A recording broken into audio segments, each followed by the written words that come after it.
ఊరే కట్టడం జరుగుతుంది. ఈ రూపాలు ఎలా ఉండవు, చక్కగా మారిపోతూ ఉంటుంది. అంతమంది దృష్టిని మార్చేస్తూ ఉంటాడు.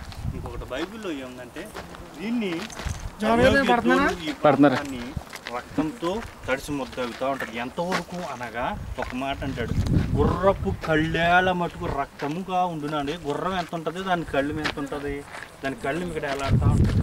అంటే రక్తం గుర్రపు కళ్ళేల మటుకు అనగా రక్తములో గుర్రాలు నడుస్తూ ఉంటాయి. అంటే ఎంత వధ జరగబోతుందో ఆలోచించుకోవాలి.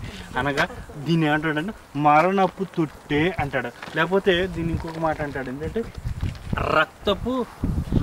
మరణపు లోయ అంటాడు, లేకపోతే రక్తపు తొట్టె అని దీని గురించి బైబిల్లో అంటూ ఉంటాడు. మన రక్తపు తొట్టె మరణపు లోయ అంటే ఎంతవరకు ఉంటుంది. ఇంకొక విషయం, మనకు కనపడుతున్న ఈ ఏరియాలు ఇవి అంతా ఇజ్రాయేలు లోయ అని పిలుస్తాం. ఇజ్రాయేల్లో ఉన్నటువంటి అతిపెద్ద లోయలు ఇజ్రాయేలు లోయ అనగా విత్తువాని లోయ అని అర్థం. ఈ లోయ కనబడుతుంది, ఆ లోయలో గుర్రం నడిస్తే గుర్రపు కళ్ళేల మట్టుగా రక్తం నింపబడుతుంటారు. అంటే మనకు కనపడుతున్న భూభాగం అంతా రక్తం నింపబడి ఉంటుంది మనం గుర్తించాల్సింది. కనుక ఇది అతి ప్రాముఖ్యమైనటువంటి